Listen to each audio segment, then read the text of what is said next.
Ladies and gentlemen, this is Daniel James Wilson, and you are listening to the ddon.life podcast. We have a very special episode for you tonight. It's my honor to announce that we have Professor Robert Eisenman. Professor Eisenman is an American biblical scholar, theoretical writer, historian, archaeologist, and road poet. He is currently professor of Middle East religions, archaeology, and Islamic law, and director of the Institute for the Study of Judeo-Christian Origins at California State University, Long Beach. Professor Eisenman led the campaign to free up access to the Dead Sea Scrolls in the 1980s and 90s, and as a result of this campaign is associated with the theory that combines Essenes with Palestinian Messianism, or what some might refer to as Palestinian Christianity. Professor Eisenman is the author of many books, some of which are the New Testament Code, the Cup of the Lord, the Damascus Covenant, and the Blood of Christ, James, the Brother of Jesus, the Key to Unlocking the Secrets of Early Christianity, and the Dead Sea Scrolls, and his newest book, Breaking the Dead Sea Scrolls, Monopoly. I've been a huge fan of Professor Eisenman for the past several years. I go into the story with him, so I'll save it for when we bring in the interview.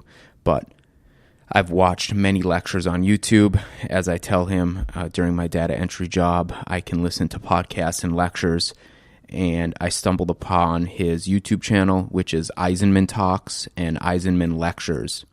You can also find all of his courses online at roberteisenman.com. But to get the full explanations, you really will want to purchase his books. I can't stress enough how big of a fan I am of Professor Eisenman. I've spent a lot of time listening to him. This is a subject that's just absolutely fascinating to me. And I think that more people would benefit from paying close attention to what he's saying. There's a lot of history. There's a lot of mystery demystified, and you will get lost listening to him. But I think to get the full story, you're going to want to purchase his books, especially his new one, Breaking the Dead Sea Scrolls, Monopoly, and James, the Brother of Jesus. A lot of the lectures that I've heard from Professor Eisenman are on James, the Brother of Jesus. And like I said, I've spent many hours and went down many YouTube rabbit holes listening to him.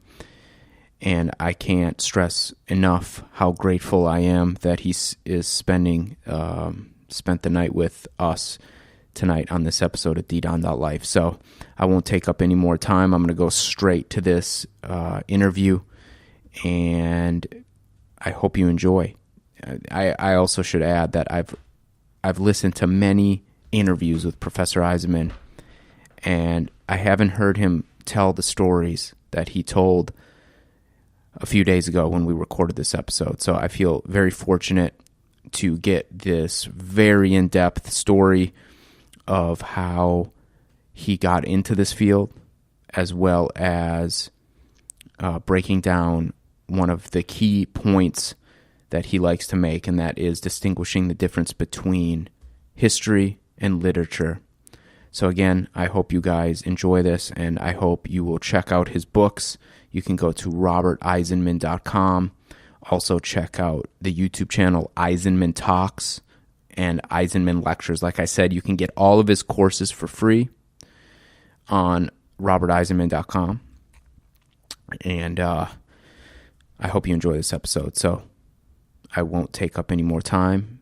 Thanks for listening. This is ddon.life. Professor Robert Eisenman, thank you so much for joining us today. It's my pleasure to be with you and your audience. Absolutely. Can I just tell you a quick story about how I found you? Sure, go ahead. It was Christmas Eve, and I was just hanging out with my girlfriend, and I ended up watching this movie called The Nativity Story. Right. And it's just a Hollywood movie. And I remember just thinking, this is really interesting. I went to Catholic school growing up, but I never paid that much of close of attention to the story itself. Right. So I watched the nativity story, and afterwards it was very just a dramatic ending. You know, the Magi come, they follow the star, they see the baby Jesus. And afterwards I said, I want to know what happens after this, because it just ends at the Jesus being born. So the next thing I watched was Jesus of Nazareth, that movie from the 70s. Mm-hmm. And again, I'm thinking, wow, this guy's like a total superhero. He's healing people. He's giving sight to the blind. He's raising people from the dead. And so, because, I mean, my whole upbringing going to Catholic school was based on this story. So I'm thinking, I want to know more. Many years later, after I left school and I kind of stopped going to church, it wasn't of an interest to me. But I started taking interest in the story. So then I watched another movie. It was called, and I'll get on with it, From Jesus to Christ. I think it was a PBS documentary where they're talking. Right. Documentary. Yeah, they're talking about these other Gospels and the Dead Sea Scrolls, and it was the first time I heard of Qumran. And, yep. And then eventually, of course, I came to your work, and that's when I really dug in. I started listening to Eisenman talks and Eisenman lectures on YouTube. And yeah, I was a professor and I had a lot of courses, so I put them on my website in there, so you can get them from YouTube or from my website, and that helps, I think, to go through the whole course. But it could be a bit boring, but hopefully it works. Oh, I absolutely love it. Because I'm a real estate appraiser, so a lot of the job is data entry. So I can just put on a podcast or a lecture and do my job, copy and paste from one form to another. What area of the country do you work in? I live in Minneapolis, Minnesota. Oh, where that young girl was recently found, sort of. Yeah. Poor thing, my God, I can't imagine what happened to her. Right. So yeah, I keep up with all this stuff. Sure, and I follow you on Facebook, so I love the articles that you post. I try to. I'm cutting down a little bit now because I know it bores people if I put too much up. But I try to make it stuff that isn't too political but is insightful, and that will. I like animal things too because I think they're important in terms of love of the living world. And right. But I try to do the Facebook stuff. Not to be too corny or too political or too hackneyed. Sure. Well, you got one true fan for sure. Good, great. So I mean, I have a bunch of questions. Plus, I like to put things up I don't think a lot of people are going to necessarily immediately see, so that also helps, I think. That's true. I mean, you're the only one posting about. God, what was the one I liked? It had something to do with the church where they thought Christ was crucified. And the different denominations sort of they don't always get along. I think that was the Church of the Holy Sepulchre. Okay, yeah. I read that, and then I've been there and I've seen them not getting along, so I know that they don't get along. So yeah, I probably have a bunch of questions that are all over the board. So maybe you could just start by telling us, for those that haven't heard this information, how you got into it. I believe you were originally into physics, nuclear physicist. That was your original plan. And then you, due to the climate in California, you started teaching classes. Now, here's what happened. Okay. This is somewhat autobiographical. I have, by the way, a set of autobiographical poems. I don't know if you can see this, but they're called The New Jerusalem. A set of poems that I wrote when I sort of got out of college and took to the road. And here's a picture of me, if you can see it. Yep. Sitting in front of the Acropolis. Recently I saw a picture of people on the Acropolis. It was mobbed. At that time, I was the only one on the whole Acropolis. That was about end of 58, beginning of 59. Nothing, because the jet planes hadn't really been landing in Greece to that extent, and nobody was really going. And a photographer, you can see I'm a little bit younger there. Sure. About a good 60 years younger. In any case, this group of poems, just to prove that I actually wrote it at the time, I show some of the pages from the poems on my picture pages in here. You see, here's pictures here of the actual diaries and so on and so forth. Here's a sketch I did of a woman as I was crossing through Turkey and into Iran at the time of the Shah, and a woman on the bus and so on and so forth. Here are some pictures in Iran, and then I was always on my way to India for some reason. Anyway, this book of poems is called The New Jerusalem, and at the end, maybe I'll read you something from it, because I added at the end something that I wrote 10 years later, because I couldn't leave it out, because by that time I had grown older. I had come to California, and I'd earlier been working on a kibbutz occasionally to make some money. This is called, this last bit at the end here, which I added, and I'll read some maybe before we finish. This is 1967, and afterward on the 6-Day War. Okay. And I will read you the things I wrote as the 6-Day War was going on, why I think it's important. But let's go back to the nuclear physics. Okay. I was always good in math and physics and other things. Not as good in English as it turns out, but not bad. Anyway, I had a brother, still do, who's actually, I don't want to see, brag or anything, but he's actually more famous than I am. And he went to Cornell 5 years earlier than me, because he couldn't get into Harvard or Yale or those places. He chose Cornell as a second choice. Okay. And when he got to Cornell, he describes in his memoirs, if you look him up online, his name is Peter Eisenman. Eisenman. He describes how he couldn't believe his counselors in Frosh Camp and things like that told him that he loved to draw. You could draw pictures in certain programs and you could get through them, and it would be like an academic program. And what they were talking about was architecture. So at Cornell, he was a very big university with many departments. He became an architect. He switched. My mother always wanted everyone in pre-med, Sure. So he got like all Jewish moms. So he got into architecture, and now he's a very famous architect. He did the Arizona Cardinal football stadium, which you may have heard of. Wow. He did the visitor center in Spain at Santiago de Compostela. Yep. He also finally did the Holocaust Memorial in Berlin, though he doesn't really care much about his Jewish backgrounds. But since he did it and he was successful, they always say Peter Eisenman's Holocaust Memorial. So his architecture training turned out to be very successful for him. He's still teaching at Yale, by the way, not Cal State Long Beach or someplace like that. Anyway, so I'm telling you my background. He's about 4.5 years older than me. So he was off to Cornell and making a big thing of it. So at high school, I was sort of fed up. There was a lot of violence in my high school, different ethnic groups fighting each other, Italians, Irish, Jews, Anglo-Saxon Protestants, and so on. Nobody got along particularly. And I didn't like that whole atmosphere, and I had very good marks. And I went up to visit him one time, and I was very interested in nuclear physics, like you say. And I went over at one point to see the people in this special program they had at Cornell that no one else ever even heard of, called engineering physics. It wasn't in any other campus at that time, and it was about nuclear physics. And one of the most chief lights in that program was the very famous physicist from Germany, Hans Bethe, B-E-T-H-E. Okay.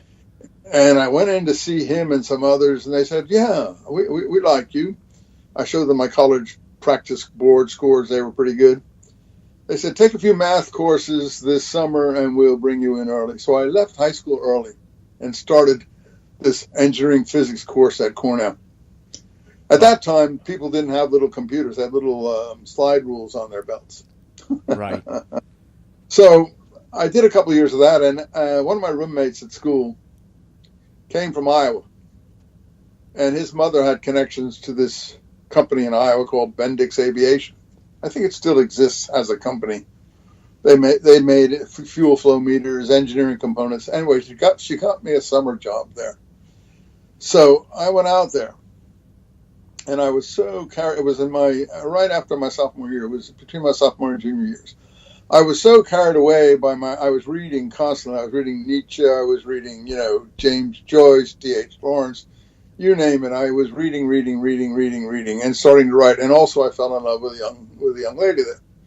So at the end of that, driving all the way back to New York, New Jersey, where I came from, and then up to Ithaca in one day and one night from Chicago, where this young lady had gone, I decided that, no, this wasn't for me, engineering, because everyone at this Bendix was walking around with slide rules. And it just wasn't my cup of tea, though I could do it. Yep. So I switched, because I had some good instructors at Cornell in philosophy, one called Max Black, very famous philosopher. I switched to philosophy because I had some electives and was doing well. And that worked out pretty good, but I still thought I should be in something more creative, like literature, comparative literature. So I switched over to comparative literature, and the problem was that I couldn't finish up in 4 years, and I wanted to get out of there in 4 years. So I switched back to philosophy, and I did finally graduate. And I was also fell in love with another young lady at that point. Anyway, at that point, I knew all writers. I wanted to be a writer. I had been writing for the last 2 years at college. Yeah. All writers had to go to Paris. I've been reading Hemingway, you name it, I'd read them. Okay. I'd read everything. Off to Paris I went after I got my deferment from the draft, because it was at the end of the Korean War, and they were drafting a lot of people, but because I had a speech impediment and so on, they gave me a 4F. I used to stutter. And when I went to the draft board, I made sure I stuttered pretty good. Anyway, they gave me a 4F. So as soon as I got the 4F, I was gone. Yep. So I got over to Europe, went to Paris.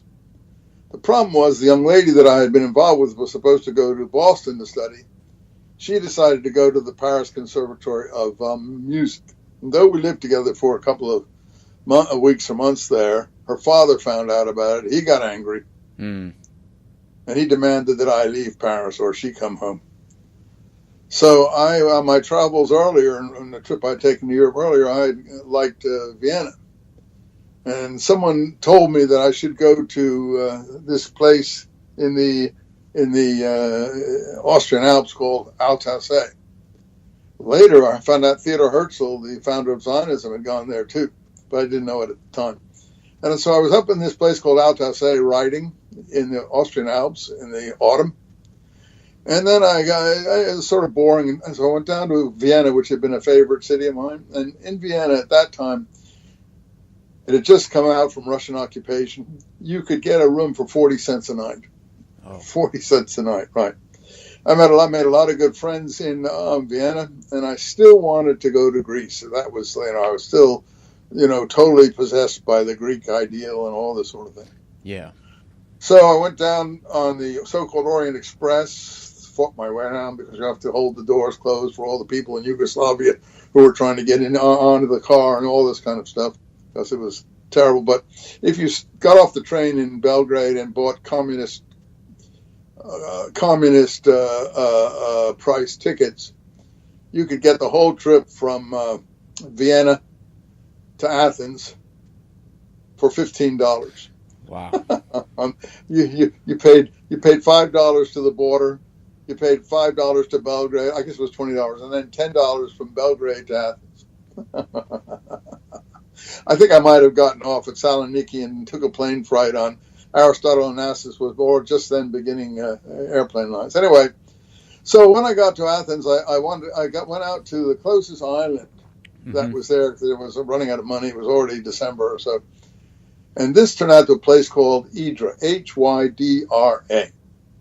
And that appears in all my poems. It also appears on the title of some of my books. And I don't have a copy of one here that I can hold up and show you.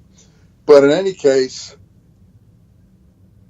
there I met everyone. There were people hanging out there, because it was cheap there too, 40, 50 cents a night for a room. We were hanging out there, and people had boats that were tying up for the winter. But there's one couple in particular called Axel and Mariana Jensen, Jensen. They both passed away by now, so I can speak. And he was an award-winning Norwegian writer, poet, Okay. somewhat older than myself. And his wife was the most beautiful young lady you could ever imagine. Her name was Mariana Jensen. And the next year, a poet from Montreal, Canada, wanted a break from his studies in London and wanted to go to a warm place. And he went to Ypres and he met Mariana Jensen. And that is the song that Leonard Cohen wrote, So Long, Marianne. Oh, That wow. was the Marianne he got involved with. But I knew her before he did. And I knew of him, too, because his cousin was in my fraternity at school. He was Leonard Cohen. The cousin's name was Lion Cohen. They both passed away by now. But the point is that lion, they both mean lion, in Hebrew that would be Aryeh. But I'm telling you my story so you'll understand how I got into this stuff. Sure. So I wouldn't reach out to Mariana Jensen at that time because I respected her husband too much. Mm-hmm. I thought it was later on. I turned out. I found out that I think he was somewhat gay anyway, and he had written a book about his travels across the North Africa called Icarus, and it was a prize-winning book that he'd won in Norway. A prize he'd won in Norway that he'd written there. And anyway, so he was just too much of a upstanding fine fellow as far as I was concerned that I could make him pass as his wife. Mm-hmm. That was out of the question. So I just wanted to say that Leonard Cohen did with everyone's understanding the results. But the point there is that he put the name Ypres on the map through his songs. I think he bought a house there for $500. That's all you had to pay at that time. Wow. If you went there now, it's a big tourist center, resort, so on and so forth. It would probably cost you several $100,000 at least, Mm-hmm. Anyway, so, but I have to say that I knew his Marianne before he knew his Marianne, and that gives me great pleasure because I dislike him intensely for having made a pass at her. That's just my own private feelings there. Anyway, after a while, I realized I had to go. I had been accepted at Berkeley in comparative literature for my master's. And I said, I'm not getting anywhere like this. So I took the train up again and did all what I just told you. And took a bus across America and got to Berkeley for summer school there to enter their comparative literature program. First time I was ever in San Francisco, I went to the famous Beatnik bookstore, all that kind of stuff. Forget what the name of it was, but everyone's heard of it. And walking around Berkeley, at that time it was not a rebellious place in any way, shape, or form. Everyone was in bobby socks, all that kind of very, very waspy sort of middle-class apparel. And I said, hell, I've already done this at Cornell. I don't want to do this again. Mm-hmm. So I did the same thing. But this time I hitchhiked back across the country.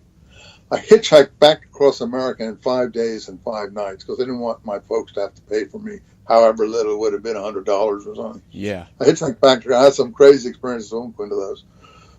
I've got it in a novel that I'm going to publish at some time in the future if I ever get the thing out.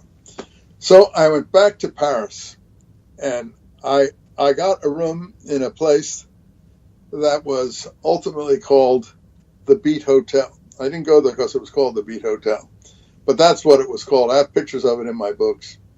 I have a picture of it in this poetry book, I think. Yeah, I do. Hold on a minute. This is the young lady I was chasing then. This is standing in front of the Beat Hotel with the owner. Oh, wow. She was called Madame Rachou.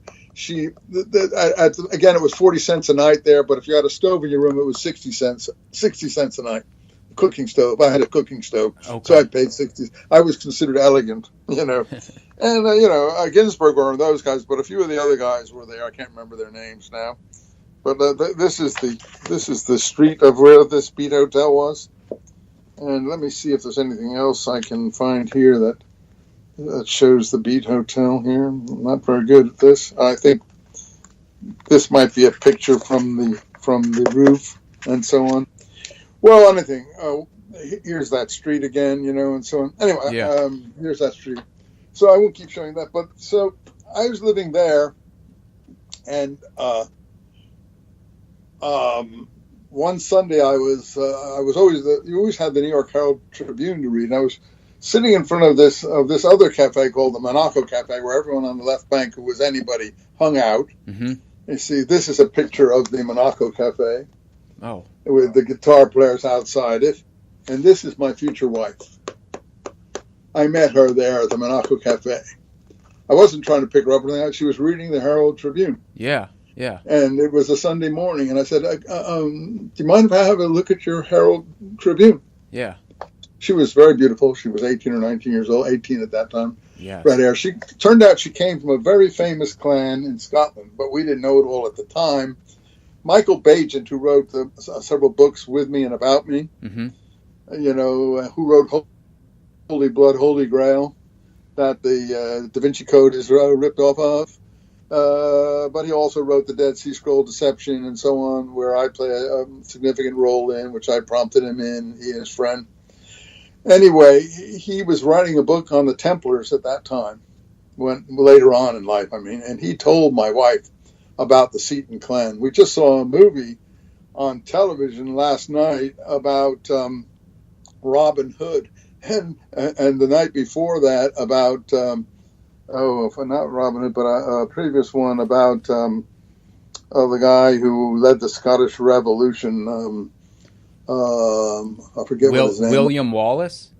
No, the one after him, William Wallace, the one who actually succeeded and became king. Okay. What was his name? Anyway, well, my wife's ancestors, one of them, and he told her, your wife saved Stuart, I think his name. I'm not so. What was his name? Anyway, Mm-hmm. The point is that your ancestor saved his life when someone was trying to assassinate him in a church. Wow. A guy called Comim, her ancestor, Seton, way back in the 1200s, saved his life. Later, he was arrested by the English and drawn and quartered.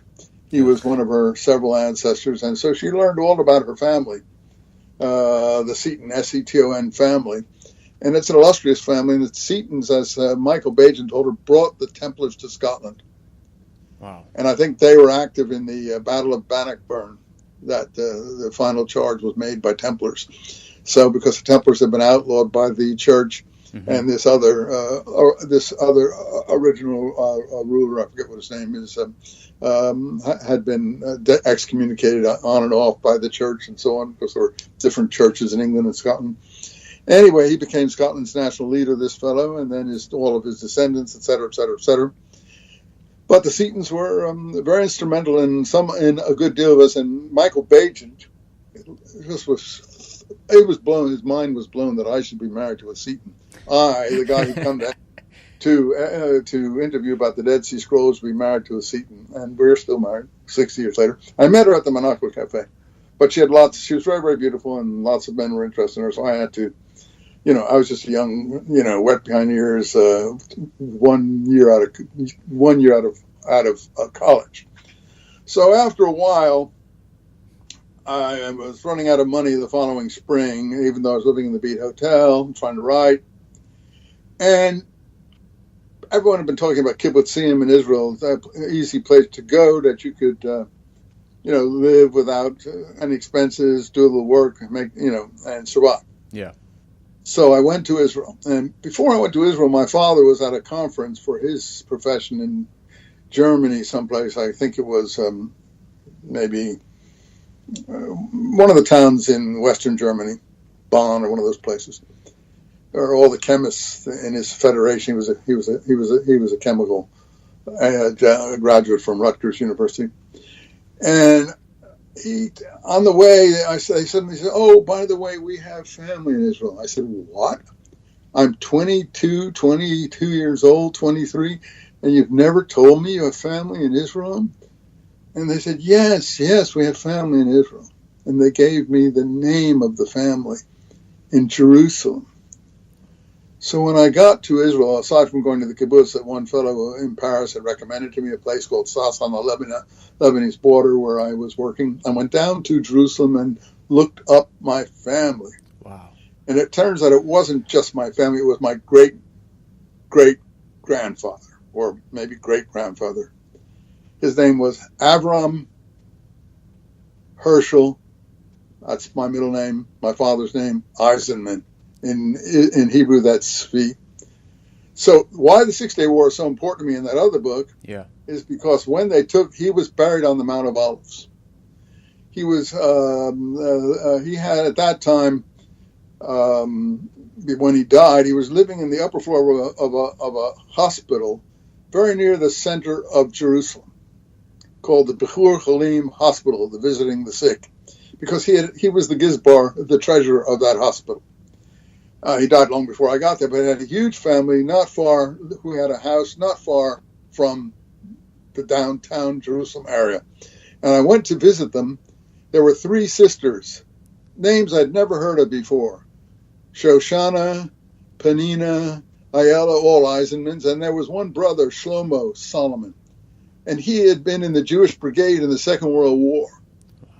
And I met another one called Shmuel, who lived not far away, Samuel, and he had a son and a daughter whom I met. So I met a whole bunch of Eisenmans in Jerusalem. Cool. And it just blew my mind. I don't know if you can understand that. I met a whole family I didn't even know existed. And when the Six-Day War came, I was finishing my doctorate.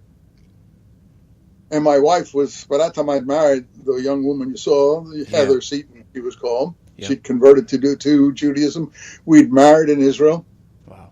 And the guy who sent me to the kibbutz, all these coincidences, who I knew in Paris, we'd gone to what's called the rabbinute to get the permission, and she'd already converted in New York when we were living together. I was going to Columbia University for a Ph.D. in Middle East languages and cultures. That's how I got into that field, because I got interested in the Middle East. Yeah. And am I boring you? Or Please continue. No, you're not boring me. So she'd gone into the rabbinate. She'd first converted conservative, and then she realized that wasn't recognized in Israel, so she went Orthodox. Okay. Did a second conversion in New York. And she had all the papers. So when we went to the rabbinate to get the marriage certificate, they just looked at our parents and they said, it's not you that we're worried about. It's him. So I'm walking down the street to get a witness to say that you have to be proven that you are a Ravaka bachelor. You can't have been married or something, or be married. Someone has to testify.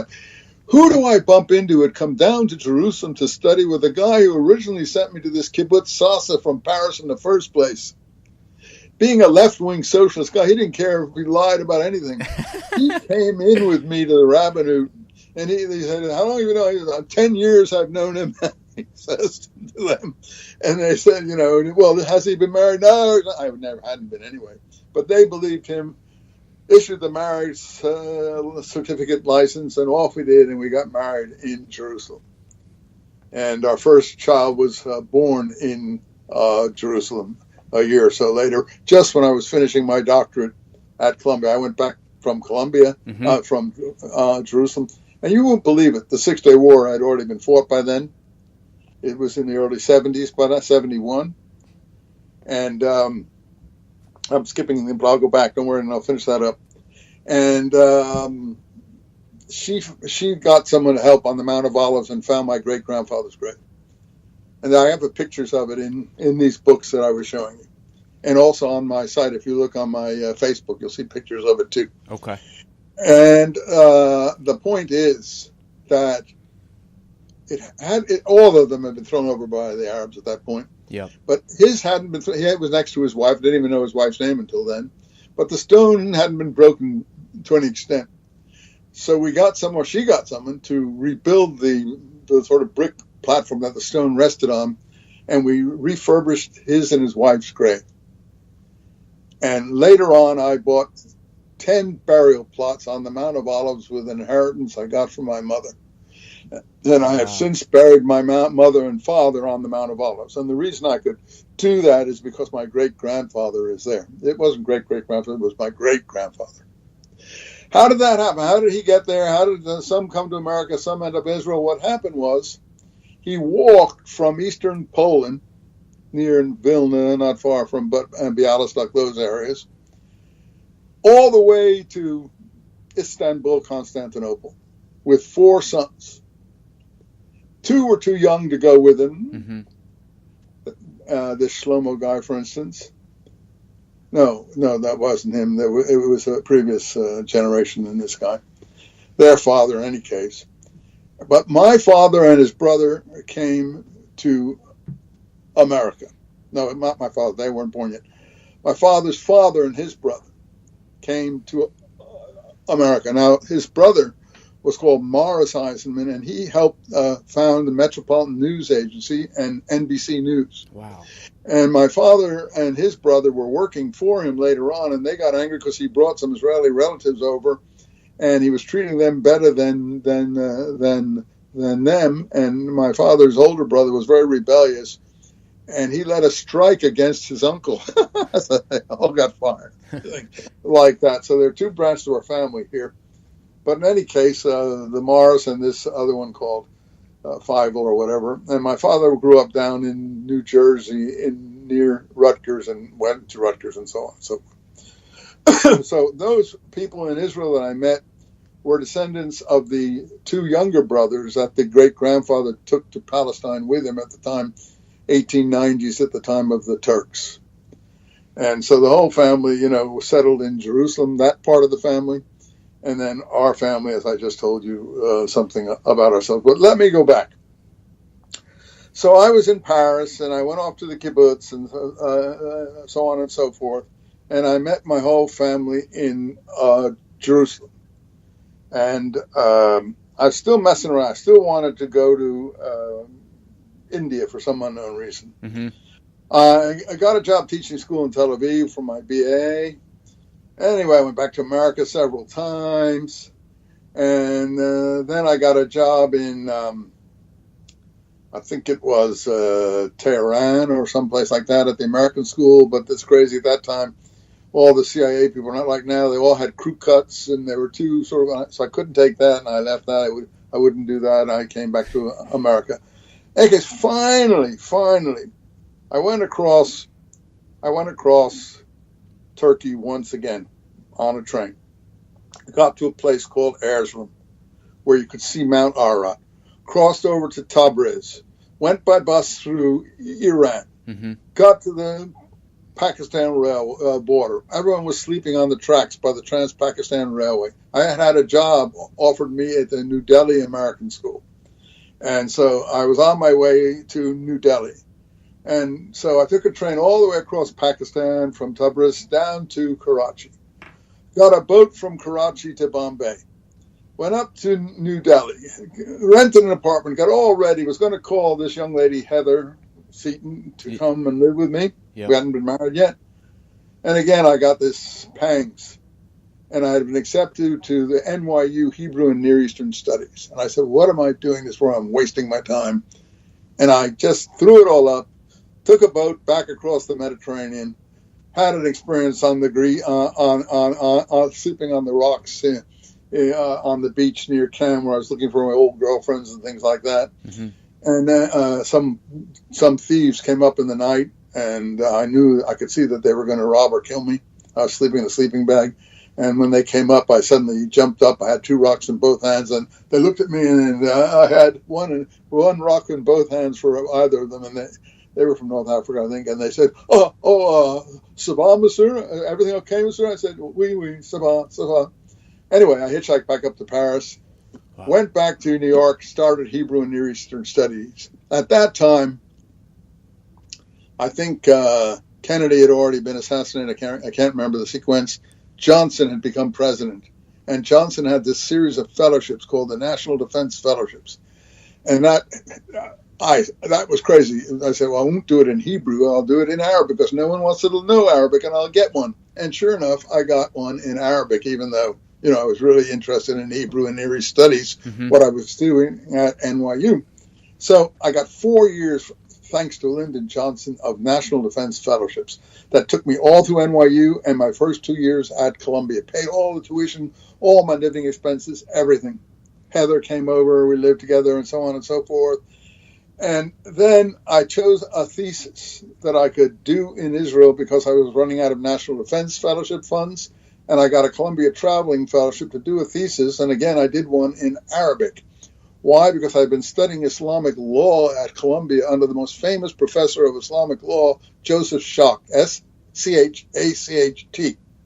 So I did a thesis on Islamic law in Mandate, Palestine, and Modern Israel. Let's see, do I have a copy of that book here someplace? Anyway, I don't have it out handy at the moment, but it's one of the books that is out in this series of papers. I republished it, and I call it Islamic Law in Palestine and Israel. So I lived on the West Bank because it was after the Six-Day War. It was very peaceful there.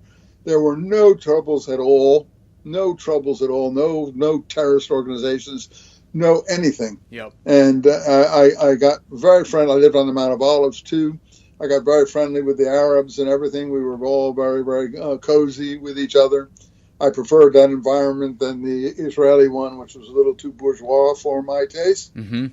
And I finished my doctorate there and came back and had my first child, as I told you, in 71 or 2, whatever it was, at the Hadassah Hospital. I was defending my thesis and so on back in New York at Columbia University. So all this was thanks to Lyndon Johnson and studying Arabic language, and also learned Hebrew along the way. So I still didn't have a job. I was teaching at several universities in Israel. The Hebrew University on Mount Scopus by that time, University of Tel Aviv. I was teaching Arab history and Islamic law, things like that. University of Haifa, part-time courses. Yep. So I kept applying for courses, but by that time, jobs in the U.S., by that time, a lot of women were coming into the workplace in the academia. So if you didn't have some special preference quota, they might get the jobs quicker than you would, and I really wasn't getting any jobs. I was offered one job at UMass in Amherst. And again, for some reason, that didn't please me. It was out in the boondocks. I didn't really want to go there. And I felt my mother was too close to my mother, things like that. So suddenly I get a job because the president of Cal State Long Beach, his son, he had been in the U.S. Congress. His name was Steve Horn, Horn. He was very interested in the Middle East. And when he saw my curriculum vitae, he immediately had them offer me a job. But where did they put me? In the religious studies program. So Cal State Long Beach was a school. It was not like UC Berkeley, where you teach 1 or 2 courses a term in your specialty, where you had to, by state law, the Cal State system, teach 4 courses a term. And if they didn't have enough bodies, they would cancel them, and you'd have to go back to some simple introductory course. So as I was going mad, teaching 4 courses a term, they put me in a religious studies program. They didn't even have a department yet. I was one of the first chairmen of the department for 10 years. They put me in a place called the Religious Studies Program because they thought Islam belonged there. Yep. And what happened was I started inventing courses so I wouldn't go mad. And the New Testament expert was fired for some reason. So I ended up staying 1 chapter of the New Testament ahead of the class. They had a course called Intertestament Literature. I said, this course will never fly. I didn't do the program. They'd already created the program. I have to change the course. I'd had a course in Dead Sea Scrolls at NYU. Yep. I said, Dead Sea Scrolls, that'll make it. And sure enough, it did. So I had courses instead of intertestament literature, I called it Dead Sea Scrolls. Old Testament, New Testament, and, then I started to, discover things as reading the New Testament. And I realized there was a James, the brother of Jesus. And this is because I was teaching it and teaching the Gospels and teaching the letters of Paul. And, when you teach things in classes, term in, and term out, yeah. You get on top of them. If you're at Yale or Princeton, you're maybe teaching 1 course. You're not teaching all these things. I was teaching the New Testament, the Scrolls, the Old Testament, and maybe something like modern Jewish thought Zionism or something like that, all in one term, every year. And I began to know this stuff like the palm of my hand. And I began to see things that no one else before me that I realized had seen very clearly. And the character that popped out at me was James, the brother of Jesus. Now, you're a Catholic. You probably didn't even realize till later on there was a person called James, the brother of Jesus. I hadn't realized it. And the point is that usually you speak about John and James, the sons of Zebedee. I like to say Zebedee, Zippity Doodah, or something like that. These, I'm not sure how real these people are. The point is that in the New Testament, and this is what I discovered for myself, there is literature and there is history. And the point is, literature is different than history. And what a lot of people mistake is literature for history. Now, I don't know how much of the Gospels are historical, and you were trying to find out, or how little. But the point is, it is literature, and very good literature, and captivating literature. So much so that it captivates hundreds of millions of people year in and year out. And to some extent, it's based on Greek literature. Because Hebrew gods didn't have children, didn't have sons. And the Dead Sea Scrolls have it the way it should be, in my view. You are a son of God. All the righteous ones are sons of God, if you are perfectly righteous. It has nothing to do with a Greek-type virgin birth scenario, etc., etc., etc. That's literature. Greco-Roman literature created in Rome. Yep.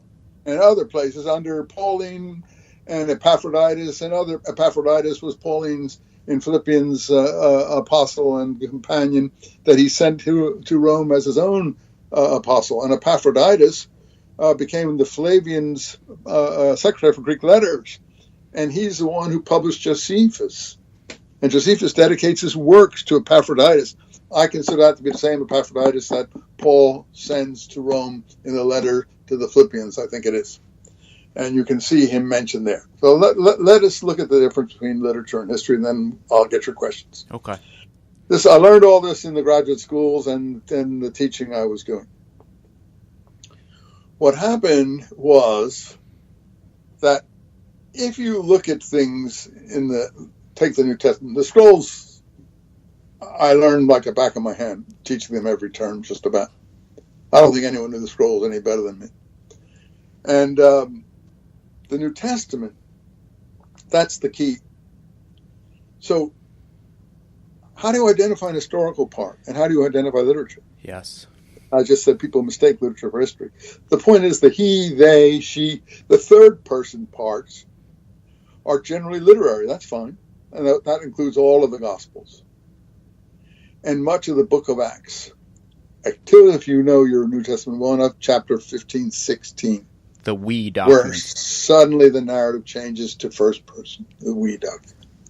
And that's a big switch, because that's right after James's directives to overseas communities, which is, by the way, still the basis of Islamic law, dietary law and otherwise. Mm-hmm. Abstain from, maybe you know it better than me, things sacrificed to idols, strangled things, and fornication. The Muslims have that exactly. Strangled things is literally dead things, corpses, mm-hmm. things that have already died. That's why Jews always cut the throats of all the animals that they eat, because of those kinds of regulations. Well, James is given these basic directives, and you'll see that in the Quran over and over and over again. Muhammad has absorbed that from early Christianity. If you look at the Quran carefully, you'll find that I can't, at my age, I'm 81, do it anymore. So you have it there in the Quran, and I taught the Quran. I taught Islam every term too. Yeah, that was the fourth is Islamic religion and culture. I taught it continually. So I knew all those areas: Dead Sea Scrolls, Islamic religion and culture, the New Testament, and so on and so forth. And so after chapter 15, when James gives his instructions to overseas communities, Acts switches narrative to I. And it's probably Luke's travel diary or someone like that. Mm-hmm. And when you get to 21, 21 or so, it's Paul's last visit to Jerusalem. He comes and meets James. And then we don't know who this James is. He hasn't been introduced to us. But he's the leader of the church. Well, what happened to the other James of Zebedee? Well, he got beheaded or something like that. So we only from Galatians, we know that this James is the brother of the Lord. Galatians, I think, 1 or 2. I'm going to get to that in a second.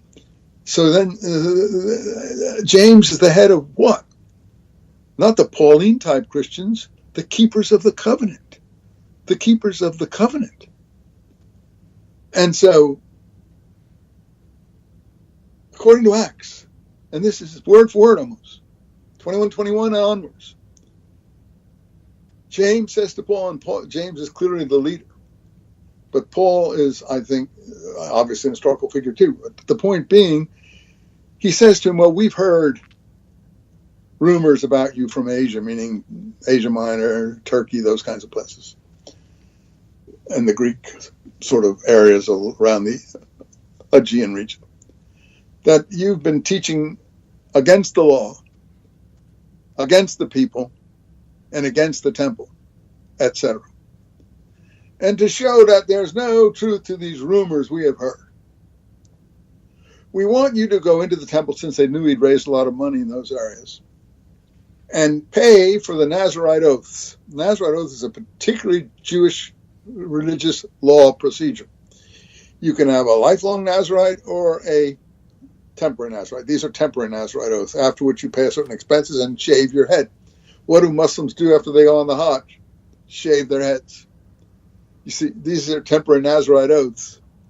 So the point is that they have Paul go into the temple. And Paul, nothing loath, I think he's with Luke or somebody, says, and they know he has money. James says, we have 4 people under Nazarite oath. We want you to pay the expenses relating to these. And Paul, nothing loath, to show there's no truth to these rumors, because the Nazarite oath is a very arcane procedure in Jewish law, Old Testament law. There's lifelong Nazarites like Samson or whatever, and there's temporary Nazarites, a certain period, and then, as I said, and there's certain expenses, therefore, that the temple wants for these things. And Paul is considered to have money because he's been going around all these regions and raising money. He wouldn't come up to Jerusalem if he didn't have money. So what happened, he goes into the temple and pays for this. And people, it says in Acts, in the crowd that we document, recognize him. And just yell the same thing as James somewhat had said about a chapter earlier, or some 10 or 20 verses earlier. This is the man teaching against our people, against our religion, against the law, against the temple, all over Asia. Don't forget, in Corinthians, Paul says, eat all the meat, around chapter 8, eat all the meat in the butcher shops. Everything is clean. Mm-hmm. Things like that, which would have driven Jews up the wall. Anyway, so was he doing this in Asia? I think it's clear from even the non-historical literary parts of Acts that he was. And so there's a huge riot in the temple, as you know from reading Acts, in the We document. And they take Paul and they throw him out of the temple and they close the door behind him. It says that's a phrase that's actually in the Dead Sea Scrolls. Lock the door behind him. And at that moment, Roman troops who were on the balustrades where they kept their positioning, because they had already conquered Israel, Palestine by that time in the previous century, and put the Herodians into power, Herod not being a Jew, but being an Idumean Arab sort of background person from the Gaza area and inland in what we would now call the Petra, Transjordan area. His family were from those kind of backgrounds. He was a Judaized, well, I don't think he was ever Judaized. He used to build Greek temples, all kinds of things. Anyway, the Romans put him in as governor at some point in about 40 BC or something like that. And then his family continued in different jobs like that. Well, okay. So the Roman troops are on the balustrades. They come running down and they rescue Paul from the mob. Now, was this prearranged? Did James send him into the temple purposely to have him mobbed? I think perhaps yes. I can't say for sure. Did the Roman troops, were they prearranged to watch out for Paul in case something happened to him when he went into the temple? I think yes. I think yes. Because what they do is really absolutely mind-boggling, and it's we documented, I believe. They come and rescue him from the mob. And then they force the mob to listen to him give a preach or a speech. They force the mob to listen to him preach, if you want to call it that. Sure. And one of the words that is passed, he says to them, and they already seem to know it, you arrest Romans, do you? And he implies he's got a Roman citizenship. Where did he get his Roman citizenship from? I've written whole articles about this. Paul as Herodian. Mm-hmm. Why is Paul an Herodian? You've read Romans. At the end of Romans, he speaks, and I believe it's true, and these are now historical things. What are the historical things? A good many of Paul's letters, maybe not all, scholars debate it, but a good proportion are historical. Philippians, like, for instance, Galatians, and so on. And at the end of Romans, he sends greetings to his family members, and they're all Herodian names. And send my greetings to my kinsman, the littlest Herod, i.e. Herodion, Herodion, the littlest Herod. He says they're his kinsman. He admits the Herod that he's an Herodian. And I've written articles, Paul as Herodian. So.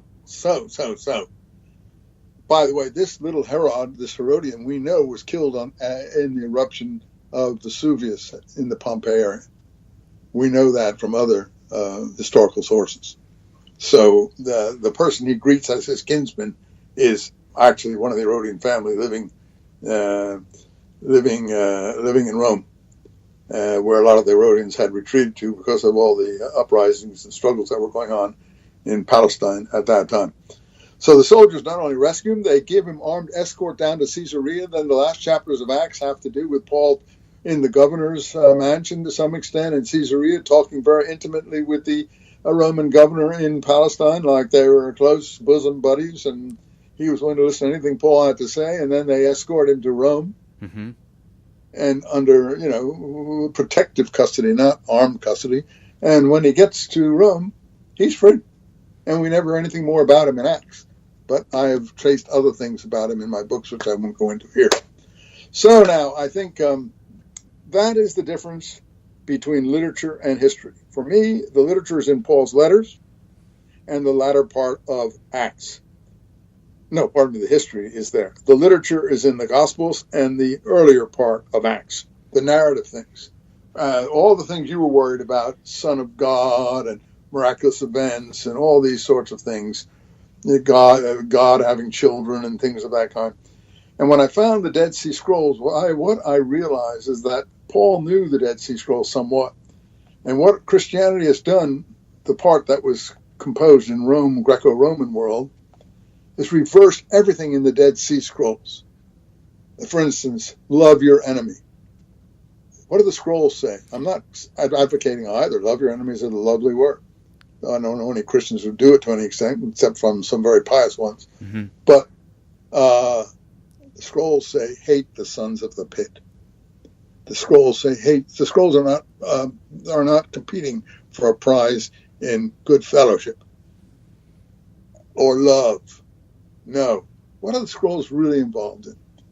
We have a document from the Dead Sea Scroll called the War Scroll. The War Scroll. And scholars have called it the War of the Sons of Light against the Sons of Darkness. Mm-hmm. What is this War Scroll? Look, the reason I know all this is because I've taught it so often it comes out of my head, as you see. Yeah. Okay. What is the War Scroll? The War Scroll is a final apocalyptic war against all evil on the earth. Now, the people at Qumran, as you called it, there were also apparently camps all across northern Syria. And there's a lot of argument what Paul meant by Antioch, which Antioch there were in the empire, the Greco Empire that was there. There were 3 or 4 Antiochs because the leader there admired his father, who was called Antiochus, and named about 4 cities Antioch. I think that the New Testament has the wrong Antioch, and that what we're talking about is an Antioch in northern Syria, where Queen Helen of Adiabene, more where the Kurds are at the present time. There's still all kinds of trouble in northern Syria, as we can see, and Kurdistan. And actually, Trump has just almost deserted the Kurds, who did all the fighting for the Americans in the last year or two.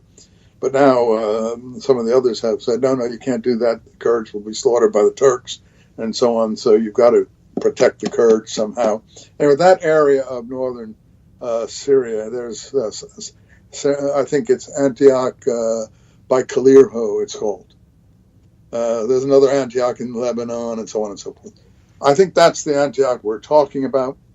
It's in my books. In any case, the point is they have camps all along into these areas. Qumran isn't their only camp. And so, what do these sectaries, if you want to call them that? They call themselves sons of Zadok. Zadok being David's high priest. It can also, ZDK means righteousness. Could also be sons of the Zadok, the righteous one. Mm-hmm. Anyway, sons of Zadok. Sons of Zadok, as opposed to the reigning high priests who were appointed by Romans and Herodians and the Pharisees and others, the Sadducees. You see, these are not Sadducees at Qumran. They are Sadducees. But people get confused because of Josephus tells us all the parties, and he's a Roman collaborator by this time.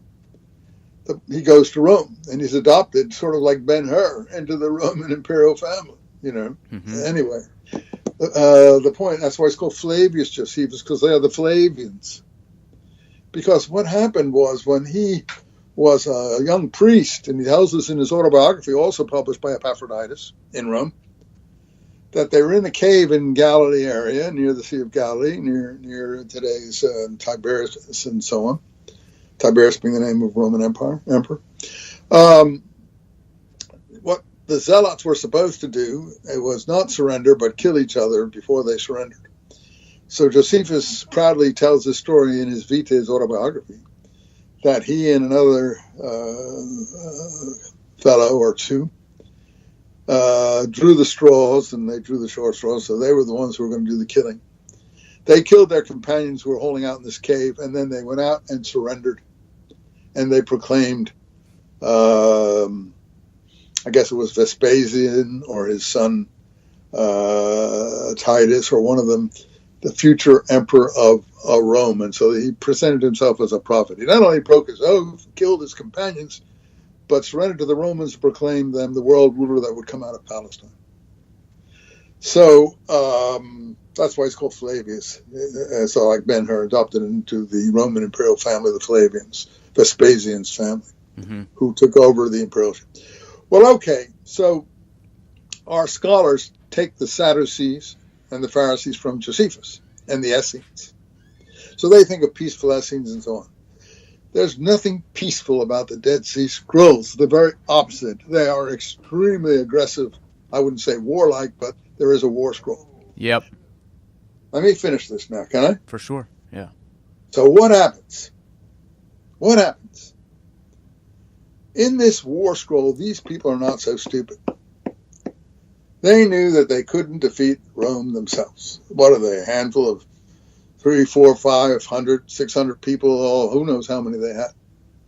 They probably weren't even very good warriors. They felt that they could only defeat Rome with an atom bomb, a nuclear bomb. Now, they're very imaginative. I think this is very impressive. I don't necessarily believe any of it, mm-hmm. but I'm impressed by their imaginativeness. They think that the only way they can defeat Rome is that the heavenly host of angels, which they believed in implicitly, right, would join their camps, their desert camps, and lead the final apocalyptic war against all evil on the earth. Now, the heavenly host of angels could easily defeat the Roman Empire. But how do you bring the heavenly host into your camps? You know how? You have to be perfectly righteous. There should be no fornication, as James says in those instructions. You have to be utterly pure, because according to their imagination, and I don't have any proof of any of this, but that's how they thought, the heavenly hosts cannot abide human impurity, so there can be no fornication in the camps. So if the angels are going to come down and into the camps and fight for them, they can't encounter human impurity in their camps. Their camps have to be perfectly righteous and perfectly pure. That's why they bathed every day. That's why you have someone like John the Baptist, John the Bather. Now, that's an integral part of Christianity now. But I do actually honestly believe, we've seen the bathing pools at Qumran. They bathed every single day. They did not copulate. They did not have women in the camps. All those things. So they felt if they were perfectly righteous, the heavenly hosts would join them in the final apocalyptic war against Rome. Their camps had to be perfectly pure from Qumran all the way up to northern Syria. Now, what happened? What happened? A Christian historian, a Roman Christian, well, I don't know how Christian he was. His name was Hippolytus, Hippolytus,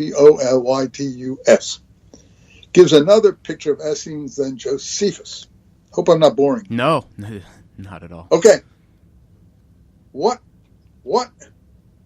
does he have? What does he tell us about Essenes? There were 4 groups of Essenes, not just this one that everyone thinks of, these peaceful Essenes who turn the other cheek, or like Christians that we know, all that kind of thing. By the way, I do think Paul was at Qumran at one point and was expelled. That's another idea of mine. I really do, because he knows a lot about the doctrines at Qumran. Mm-hmm. But and I do think Paul's historical, and I think his letters are historical. So I've drawn the line between history and literature. I'm not criticizing the gospel literature. I just think it's Greco-Roman type literature where gods have children and are supernatural and all this sort of thing. And, but you see, pure foods don't matter a thing. I'll give you something at the very end that'll blow your mind, I think. Something that is the basis of this book here. See, I wrote these 2 books for my courses. This here, James, the brother of Jesus, Penguin, 1,000 pages. In my life when I was young, I loved Penguin books. I never thought I would see Robert Eisenman writing a 1,000-page Penguin book.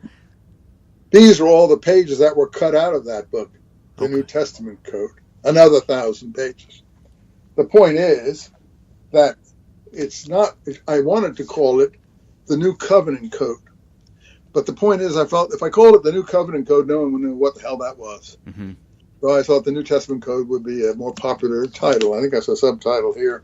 The Cup of the Lord, the Damascus Covenant, and the Blood of Christ. I do have a subtitle with the Damascus Covenant in it here, and I'll explain what that is in a second. By the way, since we're showing books, I should maybe show, this is my most recent one, just out this year, about how I broke or was involved in breaking the Dead Sea Scroll monopoly. It's called Breaking the Dead Sea Scroll Monopoly, a new interpretation of the Messianic movement in Palestine. Okay, let's go back now. So they thought that the camps had to be perfectly righteous. Hippolytus says there are 4 groups of Essenes. Mm-hmm. There's a regular Josephus kind of Essenes that we all know about, these peaceful, friendly, Essenes that are, full of brotherly love and don't have any aggression in them or turn the other cheek, whatever. Then there are marrying Essenes that we know are not anything to do with the Qumran group. And then there are 2 others. This is from Hippolytus, 2nd century. Zealot Essenes and Sicarii Essenes. Well, what do you mean, Zealot Essenes? Josephus didn't tell us anything about Zealot Essenes. And Sicarii Essenes. Who are the Sicarii? Well, if you know anything, if you've been to Palestine or Israel, there's a famous fortress, used to be a Herodian palace, called Masada, meaning plateau rock. Yeah. Masada was where the Sicarii retreated and finally committed mass suicide in the way they were supposed to do before they surrendered to the Romans. They killed their own children and they surrendered and they killed themselves. After the ramp, which the Romans were building with slave labor, was finished around 73 AD, and the war against Rome that started in 66 to 70, was over, but Masada was the final holdout where the Sicarii went. So the point is there are Sicarii Essenes, Hippolytus tells us. And the point is that I don't remember the passage so well anymore, but it's in my books. But the point is that Hippolytus tells us these Sicarii Essenes, Josephus says they're called Sicarii, not Essenes, just Sicarii, because of the Sika, the Roman dagger they carried under their cloak, which they would assassinate their victims with, the Romans. But I have a feeling it could also be the circumciser's knife. And they believed in forcible circumcision. If a prisoner was willing to come over, they would be willing to forcibly circumcise. Yeah. I'm not for or against these things. I'm just telling you what existed. Right. So I'm not sure they were called Sicarii because they were assassins or because they were forcible circumcisers. Josephus has them as Sicarii because of the knife. The assassin's knife, I'm not sure if it wasn't the circumciser's knife. Whatever they were the Sicarii, the most extreme group of Essenes, and so on. They're the people that retreated to Masada. They're the people that committed mass suicide there. And then you have these Zealot.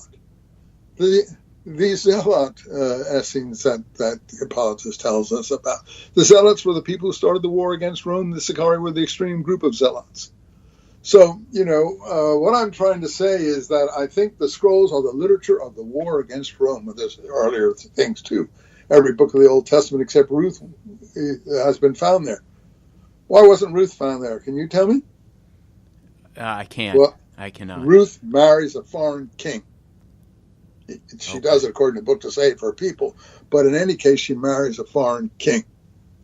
Whatever you want to say, the scroll sectaries would not approve of that action, even to save the people. That he was not a circumcised person, and so on. So whatever, I can't go into their mindset. That's why I think Ruth wasn't found there. I don't mind the book; it isn't a bad book, but I don't think it's, it isn't something that they would approve of there. So in any case, all that, but there's their own literatures there, the Dead Sea Scroll literature. And that's here I'm going to get to one of the most important documents that we have at Qumran, mostly in fragmentary form, is what we have come to be called the Damascus document. Okay. It's the longest one. It's in all the collections. You've heard of it, I'm sure. How come we have such a good copy of it?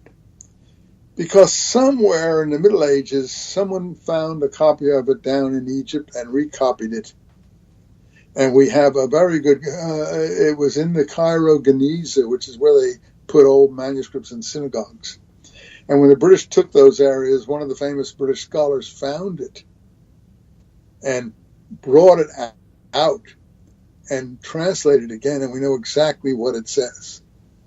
And it's an incredible document. But what's one of the most incredible things is column 6.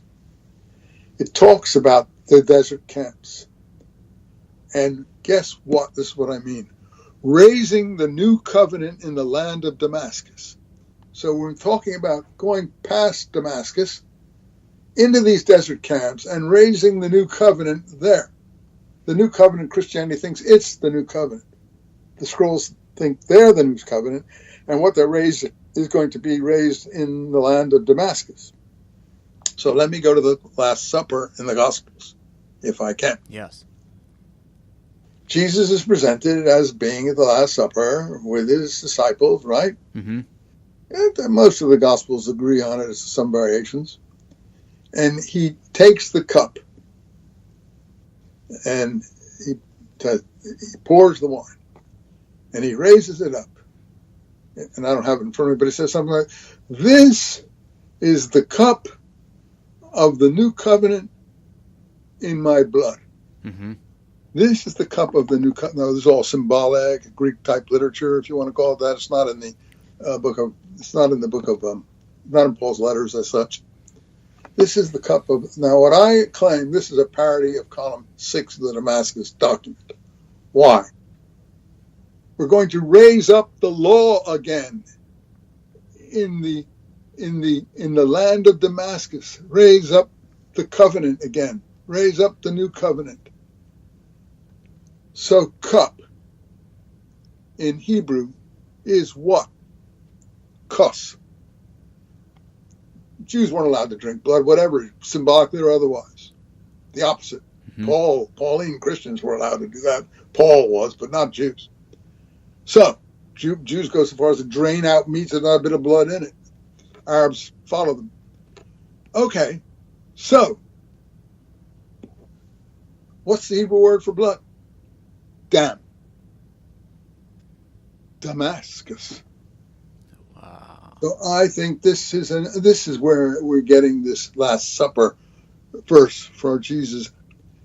Dam and cuss. This is the cuss of the new covenant in my dam, in my blood. Mm-hmm.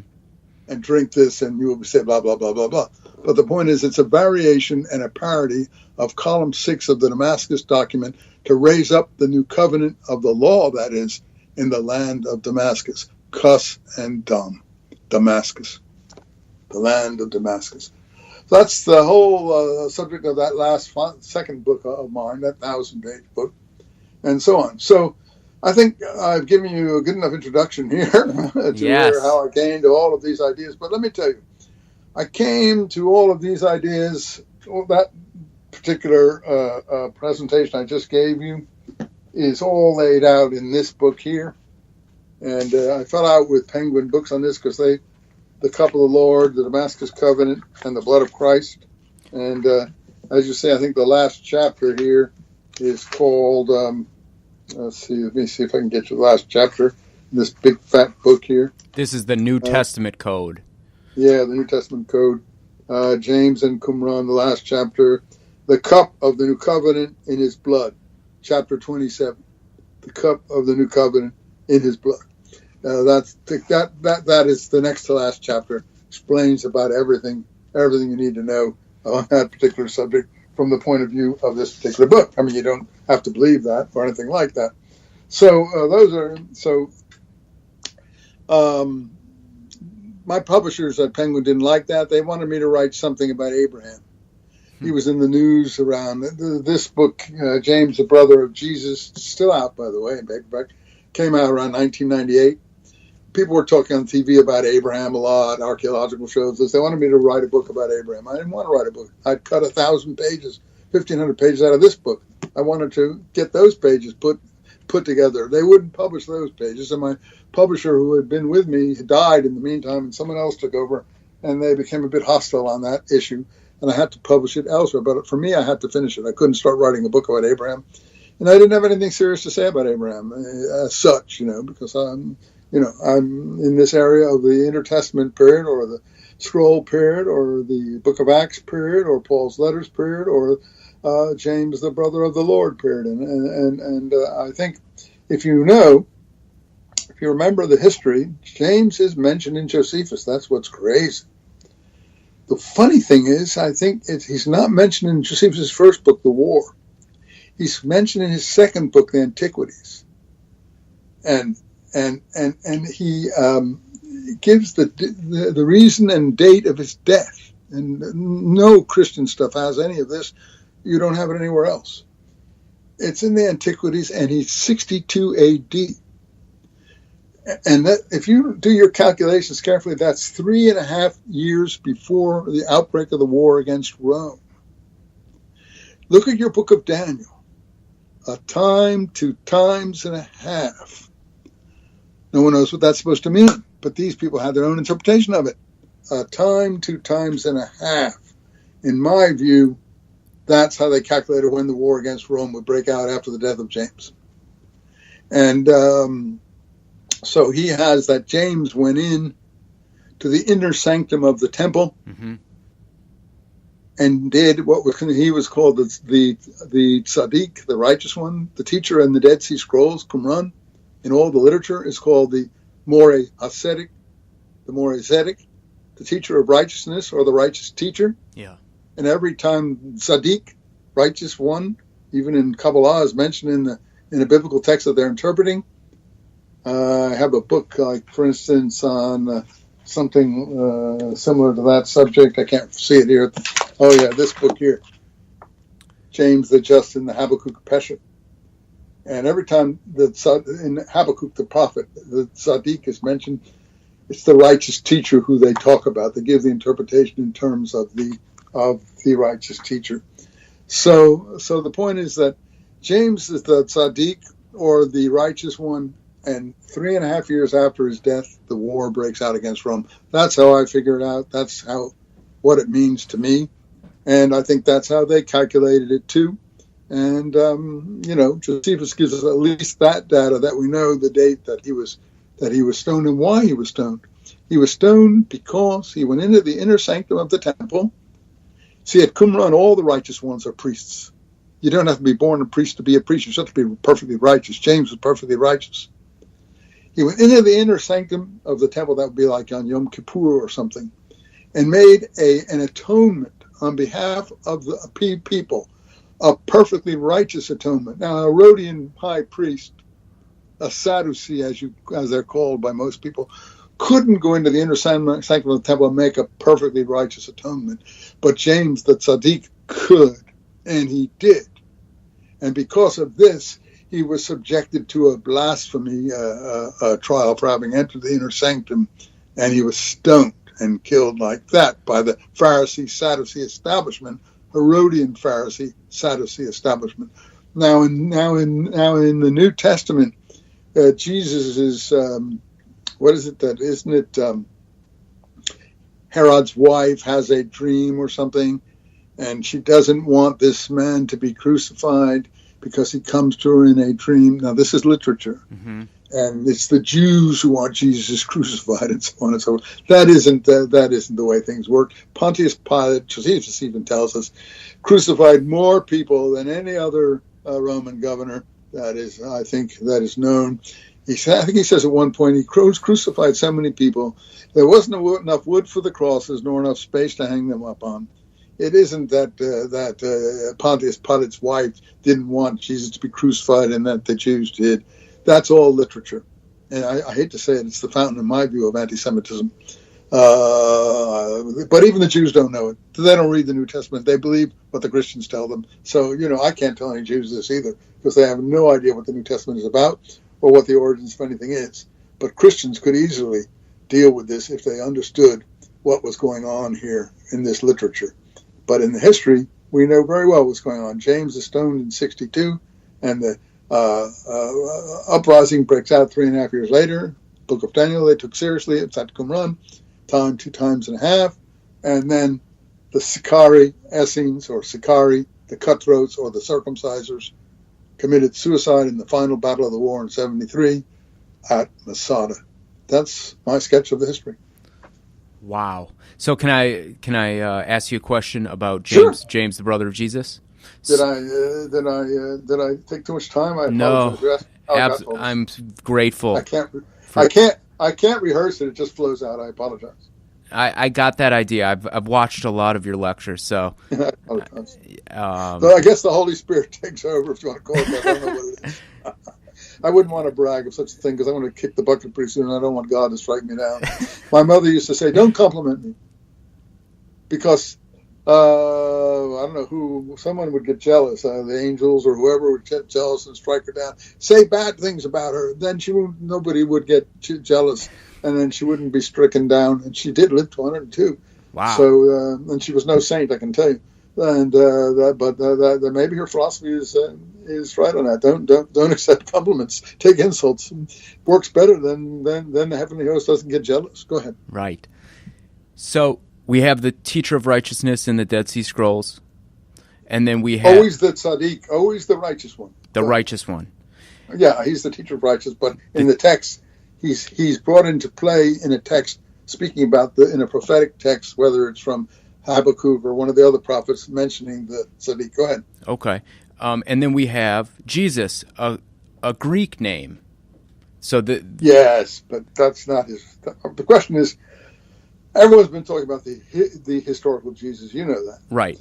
I say at the end of my James book, I think it's the last sentence almost. Who and whatever James was, so was Jesus. What do I mean by that?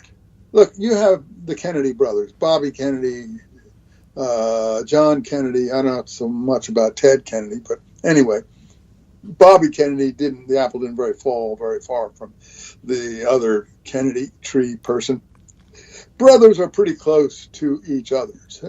Since I think we can identify the historical James, where scholars still can't agree on the historical Jesus. Mm-hmm.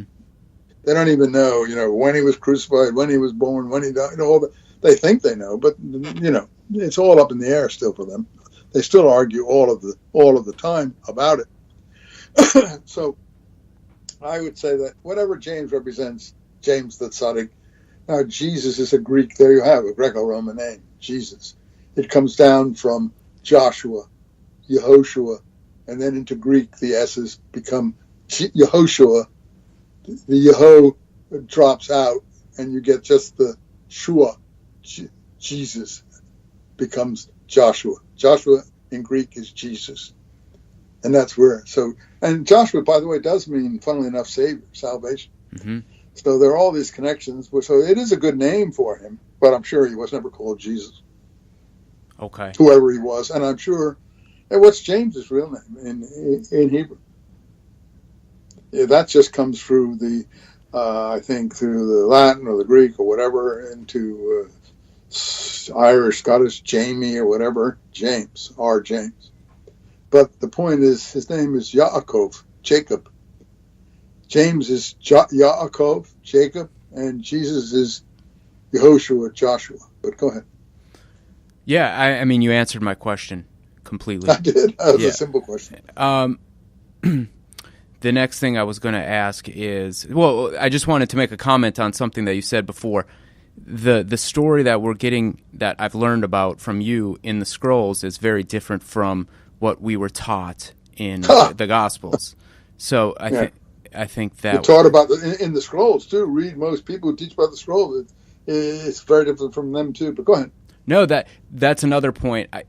Before I came across your work, everyone talks about the Essenes as this mystical group that is holding the lost knowledge of Atlantis. And I'm not sure how familiar or how much you've run into that. But ask me the first question. I interrupted you. Give me the first one you were talking about. Oh, the one first. Yeah, I was just wondering who exactly. You answered the question. I was wondering. James is the brother of the Greek name Jesus. So who was he? He was Yeshua. Well, or Joshua. Was there a crucified person? Paul seems to think there was a crucified person, so I'll take his word for it. I think his letters are fairly historical. Not all of them, but most of them. Some of them have been tampered with and written by others in his style or whatever, but the main ones, Galatians, 1 and 2 Corinthians, Romans, and so on, Philippians, they're fairly reliable. And he does mention some crucifixion. He does talk about a crucifixion. But I'll tell you this, Pontius Pilate didn't make any mistakes, and Pontius Pilate didn't have a wife that came crying to her about someone appearing to her in the night. That's all literature. So there was a person who clearly was he may have been the teacher of righteousness before James was in the scroll community. Scroll community was already existing in the first century BC. So we don't know who their succession of leaders are. John the Baptist is supposed to be 4 BC. Is that the accurate date? I don't know. I really can't say. But the point is, all of these people, John was a daily bather, obviously. Mm-hmm. And the scroll people were daily bathers. That was what they did to keep pure. And all right, they kept pure because they wanted to, but they also kept pure to keep the camps pure. And there's a lot of bathing pools at Qumran, and also on Masada, there are quite a few bathing pools if you go up there and look. So a bathing pool is an immersion, a ritual immersion. And this was a daily thing. So, we went through all the caves. I took groups out from Cal State Long Beach for several years till I got into trouble over the publication of the remaining Dead Sea Scrolls. That's another long story. I don't feel like getting into at the moment, but it's all in this book here, Breaking the Dead Sea Scroll Monopoly. How we got all the other documents that were being withheld out. The guy who took all the pictures for Mrs. Bechtel of the Bechtel Corporation made over all the pictures to me because he was very impressed by Michael Bagent, and he thought maybe Michael Bagent might feature him in a book. I don't know. But then poor Michael Bagent died of some kind of kidney or one of those failures that people get, unfortunately, at the wrong time of their life. So a lot of scrolls were being withheld, but I think the main ones we know about, and we can see what the ethos is. And the ethos is apocalyptic and not love your enemy and not turn the other cheek. So whatever Christianity may be or have become, those to me are all pro-Roman sentiments to not only marginalize, but to make peaceful the opposition groups like the Salat Sikari type opponents and the writers of the scrolls, who are all very aggressively apocalyptic, waiting for the final war against all evil on the earth, including the Romans, the evil being the Romans and the Herodians, the leaders in Palestine, and so on, and Paul as an Herodian family member. And I like that article, Paul as Herodian, because I think I have it in a group of my essays, this one here, The Dead Sea Scrolls and the First Christians. I think I have that essay in here. And I have some of my more political essays. Let me see, I can't remember what I've written half the time. Let's see, what do I have in here? Let's see, Our Class Troubles. These are some of the essays I wrote more recently, and one of them is a sort of one's called The Nuclear Threat to Israel, the Assassination of Faisal, and one is a story I wrote about an experience I had on Cyprus when I was on my way to India and leaving Israel Palestine for my last trip and finally making it across to India, Aphrodite's Isle. And I tell a story there. What happened, I call it Aphrodite's Isle because it was called, Aphrodite was supposed to have been born off the surf of Cyprus, southern Cyprus. And I was going around there. I wanted to go across. I'd already been across Turkey. I wanted to go across the Arab countries, Syria, Iraq, but I didn't have the proper visas. I'd come from Israel. So I got a letter from some clergymen in Palestine who knew me quite well and gave me a letter saying Robert Eisenman is a Christian, and I had that letter, and I went out to Cyprus, and I went to the different Arab embassies with that letter. And then the first embassy I went to, he said, "Oh, you just came on the boat this morning, didn't you?" I said, Yeah. Well, how come? The boat this morning came from Haifa. So I saw, he gave me a visa anyway, but I saw I was in kind of trouble. And when I was on the boat getting ready to go to Lebanon from Cyprus and then go across into Syria, there were a lot of uprisings and discontent along the way. And I suddenly got it in my mind, I have to get off this boat. I can't stand that. Something's going to happen to me. I got off the boat and I said, I'm going to go back up to Turkey. And I went around Cyprus and I ended up at a place called Aphrodite's Fountains, which was on the western end of the island, outside of a town called Poli. And I went out to visit those fountains. I was enamored of Greek mythology still at that time. I was only 23 or 4 years old, and before I did my graduate studies. And I got into a really serious problem because I was sitting in the town and I was staying in this one hotel, and a lot of the Greeks, a lot of the Turks or Greeks, whichever, I think it was the Greeks in this case, were after some of the women from the British embassy that had been staying in this town. And I noticed that in my hotel. And so when I was sitting outside on the street watching them leave to go back to Nicosia, I saw that a group of young men were getting ready to follow them. Mm-hmm. And I got up from my seat and walked over to the car, and I said to them, "Don't follow the young ladies. Remember, I am here. I have seen it." And then all of their hostility turned on me. It was a stupid thing to do, of course. And the young ladies all left. Can't say girls anymore. And they all zeroed in on me, and a car drove up to me, and they say, "Hey, English, American, you want to go for a ride?" we'd take you for a ride to Paphos, which was down the coast away where Aphrodite was supposed to have been born. We'd take you for a ride, meaning, and I spoke to a Turkish doctor in my hotel thereafter, and he said, if you'd gone in that car, you were a dead man. I said, well, I knew that. I could tell that. So that next day, instead of going out to the fountains where I really wanted to go, Yeah. I went up into the hills. Someone had given me his name in a village. I went up into the hills, and some cars went by me on the road.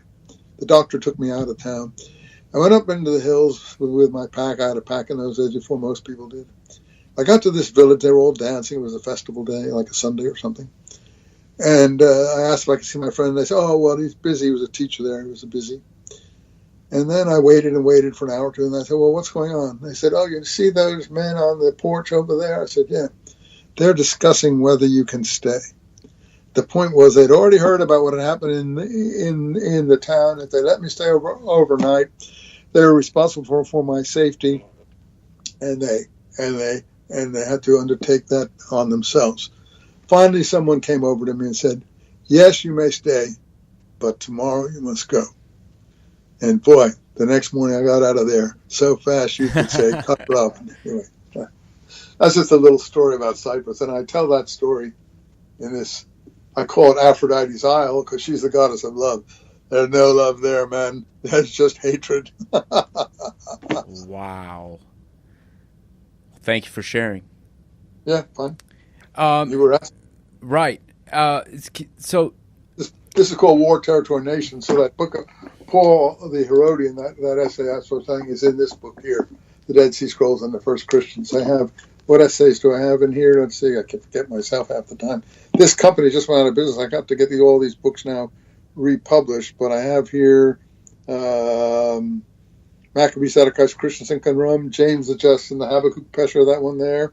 Here it is, chapter 4, Paul as Herodian. I have the whole essay right there, and other things relating to the scrolls. So anyway, go ahead. Was he from Tarsus? Probably, because Herodians were in use by the Romans. They were a very useful family. They had become Roman citizens, and they were very useful as pro-Roman governors. And they probably were a Cilicia area.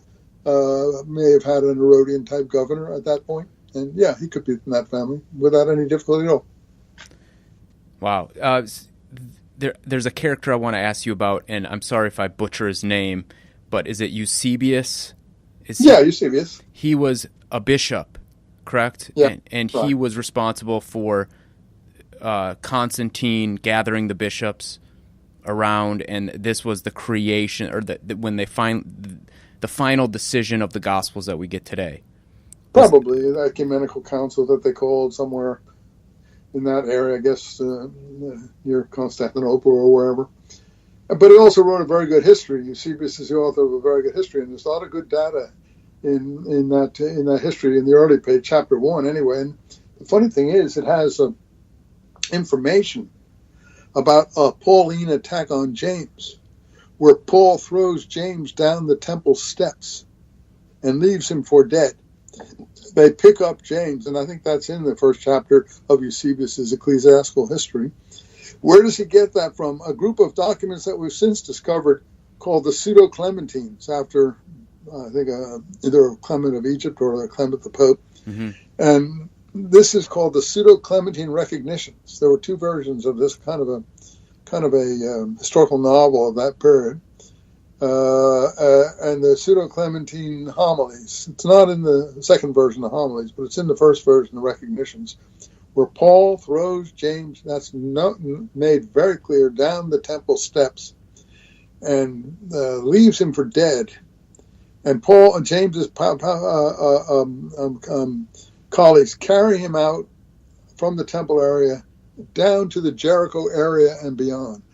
Now, why would they be carrying James down to the Jericho area and beyond? In my view, they were on their way to what we now call Qumran, which is beyond, which is outside of Jericho and along the Dead Sea and beyond there. So, to my mind, that the Pseudo-Clementine Recognitions, at least, which is a lot of debates and things, can be quite a boring book, as the Homilies can.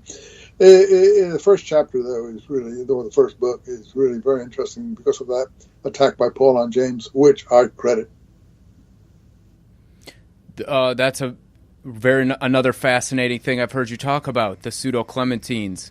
The main point I remember that I get out of that is, was it Jesus or Peter saying, or was it Jesus saying to Peter, be able to decipher false coin from true coin? Yeah, I remember the statement, but your memory's better than mine now. My memory's been dying lately, so I'll let you give the final attribution there. Yeah, I just thought it was fascinating. My question was about Constantine and the final book we got, because ultimately this comes back to the story I told you at the beginning. We were taught this growing up, this story. It was the basis of, some would say, our culture, and I just think it's such a fascinating thing that it's so different from the literature that was actually from that first century, which was quite different than the Paulinized version. I think, what you're getting by the 3rd century, or by the time of this Constantine being the Eastern Emperor, and Eusebius in the 3rd and 4th century, everything has been Hellenized, Romanized, and the Jews are all committed suicide. And the only collaborating Jews are actually the Pharisees, who were, I think Paul even calls himself a Pharisee, the Pharisees, or something like that, who were willing to live with Rome. And they were not part of the uprising. But the extreme groups, and I think that's why I call the literature at Qumran, which is very messianic, I don't like to call it Christianity, I like to call it the Messianic movement in Palestine. Right. The literature of the Messianic movement in Palestine, led by a James-type righteous teacher type. And there are some events that are referred to in the what we call the Peshers, which are a Hebrew word for interpretation of certain Old Testament documents, very similar to James's life. Now, as far as Jesus goes, I don't know if he's mentioned to any extent in the Dead Sea Scrolls that you can zero in on as a person, which is why I say at the end of my book, who and whatever James was, so was the earlier individual who we now call Jesus, and earlier than that is John the Baptist and so on. I think certainly James, Paul spent time at Qumran, I'm sure. I think he was expelled. He was probably already in his spy role by that time. Certainly John the Baptist is a Qumran type person. James is certainly a righteous teacher type person, and I'm sure Jesus was too. That's the most I can say about him historically. Wow. Well, we've done, almost an hour and 40 minutes. I really appreciate your time. Thank you so much for doing this. I'm absolutely fascinated by all of this, and I think it's really important to make the distinction that you make, the difference between history and literature. That's the key. And there it is, folks. Professor Robert Eisenman. I want to give another very special thanks to the professor for joining us tonight. It was an absolute pleasure and honor. Don't forget to check out his books, the newest one being Breaking the Dead Sea Scrolls, Monopoly, and James, the Brother of Jesus, and many more. You can find everything at roberteisenman.com. You can get all of his courses there, as well as Eisenman Talks on YouTube and Eisenman Lectures on YouTube. There's all kinds of information about him. You can find many documentaries with him in it, BBC, Dead Sea Scrolls documentaries, all kinds of stuff. So, again, very special, warm thank you to the professor. Hope we can do it again. It was an absolute honor. And I can't wait to hear more from him. With that said, hope you guys enjoyed it. Have a good night. This is ddon.life. If you have any questions, you can email me at ddon.lifepodcast@gmail.com. Don't forget to follow us on Instagram at ddon.life.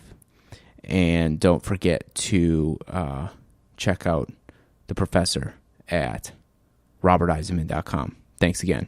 Take care.